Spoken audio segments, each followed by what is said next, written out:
Was Mohammad बिन कासिम अ मुस्लिम। देखें, मोहम्मद बिन कासिम जो है ना, वो आले मरवान के वक्त का है। स्ट्रीम की थी जिसमें उबय बिन काब और अब्दुल्ला बिन मसूद और अली के मसहफ की बात की थी। तो उबय बिन काब और अब्दुल्ला बिन मसूद के जो कुरानी मसहफ हैं, उनके अंदर ये बात हमें पता है कि उन उमय्यदों के कुरान या आले मरवान का जो कुरान था उस टाइम वो डिफरेंट था। तो आले मरवान का कुरान भी डिफरेंट कैसे था? क्यों वाज मोहम्मद बिन कासिम अ मुस्लिम।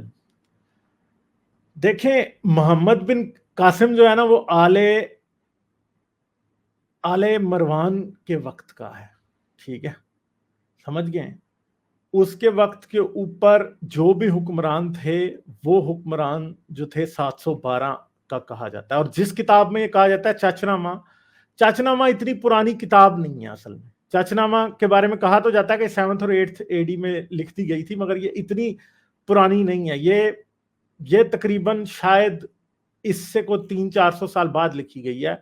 मेरे ख्याल है कि ये तकरीबन तकरीबन 11वीं-12वीं सदी की किताब है। और उस वक्त जो तारीख लिखी गई है मोहम्मद बिन कासिम के बारे में, वो आई थिंक के फैब्रिकेटेड तारीख ही है चाचनामा की। ठीक है, तो मोहम्मद बिन कासिम का मजहब क्या होगा, मैं आज जो एविडेंस मिल रहा है इस्लाम के बारे में उसको देखते हुए मैं ये नहीं कह सकता कि वो मुसलमान था वैसा ही मुसलमान जैसे आज मुसलमान पाए जाते हैं। हो सकता है कि उस टाइम को प्रोटो इस्लाम एग्जिस्ट करता था मोहम्मद बिन कासिम के टाइम पे, क्योंकि 712 के अंदर 750 के 712 में कुरान तो था।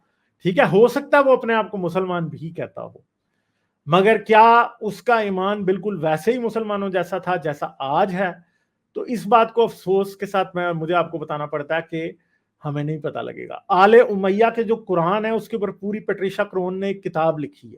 ठीक है, मैंने वो किताब पढ़ी नहीं है अभी तक, मैं टाइम लगेगा तो पढ़ूंगा। कुरान ऑफ द उमैयद्स उसका नाम है।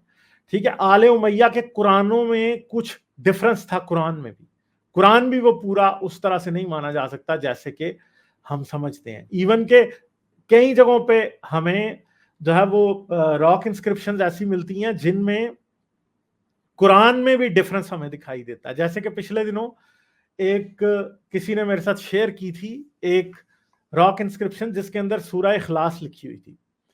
और सूरह इखलास वो ये ना, कुलु अल्लाहु अहद अल्लाहु समद वलम यलिद वलम यूलद कुफुवन अहद, ये है।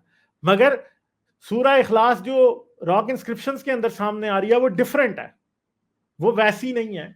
मैं एक सेकंड देखता हूँ, निकाल ही लूं मैं, मेरे ख्याल है कि मुझे मिल जाएगी वो। तो मैं आप लोगों को दिखा देता हूँ कि सूरह इखलास ही डिफरेंट है वहां पे। ठीक है, तो उस सूरह इखलास को देखते हुए हमें ये बात पता चलती है कि इसका मतलब है कि कहीं पे कोई डिफरेंस था। और वो जो डिफरेंस था वो डिफरेंस कैसा था, एक सेकंड, शायद ठीक है अभी वो मुझे मिल नहीं रही। तो सूरह इखलास, इसके बारे में एक वीडियो बना देंगे। सूरह इखलास डिफरेंट है वहां पे। और मैंने पहले जब मैंने पुराने मैन्युस्क्रिप्ट्स के ऊपर एक स्ट्रीम की थी जिसमें उबय बिन काब और अब्दुल्ला बिन मसूद और अली के मसहफ की बात की थी, तो उबय बिन काब और अब्दुल्ला बिन मसूद के जो कुरानी मसहफ हैं उनके अंदर ये बात हमें पता है कि उन दोनों के अंदर जो सूरह इखलास थी वो डिफरेंट थी। ठीक है, तो सूरह इखलास के डिफरेंट होने का मतलब है कि कुरान की जो सबसे बेसिक क्रीड है, ठीक है, वही डिफरेंट है वहां पे। तो हम अब कैसे मान सकते हैं कि उमय्यदों के जो कुरान थे वो बिल्कुल ऐसे ही थे? ठीक है, उमय्यदों के कुरानों में तो फिर इसका मतलब है कि कोई प्रॉब्लम हो सकती है ना। ठीक है, हाँ ये मिल गई मुझे, ये मुझे मिल गई जी। तो ये अच्छा हुआ कि मुझे मिल ही गई है ये। अच्छा जी, तो ये है, सही है। ये है यहाँ पे बिस्मिल्लाहिर्रहमानिर्रहीम, कुल हु अल्लाहु अहद अल्लाहु समद लम यलिद व लम यूलद व लम यकुन लहू कुफुवन अहद। अब आगे फिर शुरू हो रही है सूरह इखलास मजीद। शहद अल्लाह इन्ना ला इल्ला इल्ला इल्लाहु वल मलाइकातु व व औलुल इल्म कायमा बिलकिस्त ला इलाहा इल्लाहु अल अजीज। अब ये जो है ये सूरह इखलास उस सूरह इखलास से डिफरेंट है जो हमारे कुरान में आज लिखी हुई है। اور یہ ایک راک انسکرپشن کے طور پہ جو کہ کافی پرانی راک انسکرپشن ہے اس کے طور پہ یہ سامنے آئی ہے. ٹھیک ہے, اس کو میں ریٹویٹ بھی کر دیتا ہوں. جو اس کے طور پہ یہ سامنے آئی ہے اور یہ سورہ اخلاص ہی ڈیفرنٹ ہے. تو اس لحاظ سے اگر ہم یہ کہیں کہ مؤیدوں کے قرآن یا آل مروان کا جو قرآن تھا اس ٹائم وہ ڈیفرنٹ تھا, تو آل مروان کا قرآن بھی ڈیفرنٹ کیسے تھا؟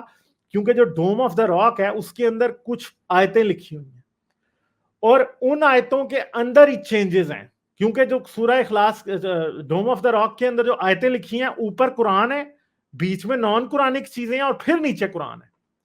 تو وہاں پہ ایک ایکسٹرا آیت قرآنی آیتوں کے درمیان میں لکھی ہے, اور ایسا کبھی نہیں ہو سکتا کہ اوپر قرآن لکھا ہو درمیان میں دوبارہ کوئی اور چیز ایکسٹرا قرآنک چیز ڈال دی جائے جو قرآن کی نہیں ہے.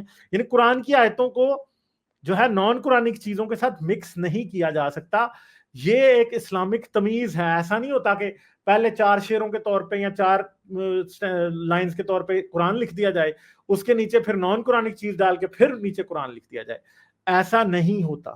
ٹھیک ہے, تو اس کا مطلب ہے کہ اس وقت کا جو بھی جب ڈوم آف دا راک بنایا تھا عبد الملک نے, تو اس کا مطلب ہے کہ اس ٹائم جو قرآن ہوگا اس کے اندر وہ آیتیں موجود ہوں گی جو آج قرآن میں موجود نہیں ہیں. اس لیے یہ کہنا کہ کیا محمد بن قاسم ویسا ہی مسلمان تھا جیسا کہ آپ اور میں سمجھتے ہیں, تو مجھے افسوس کے ساتھ کہنا پڑتا ہے کہ اس بات کا چانس بہت کم ہے. ٹھیک ہے جی. اچھا, لائک شیئر اور سبسکرائب کرنا مت بھولیں. اس کے ساتھ ساتھ آپ میرے چینل کو پیٹریون پر سپورٹ کر سکتے ہیں. پیٹریون کا لنک ویڈیو کی ڈسکرپشن میں ہے.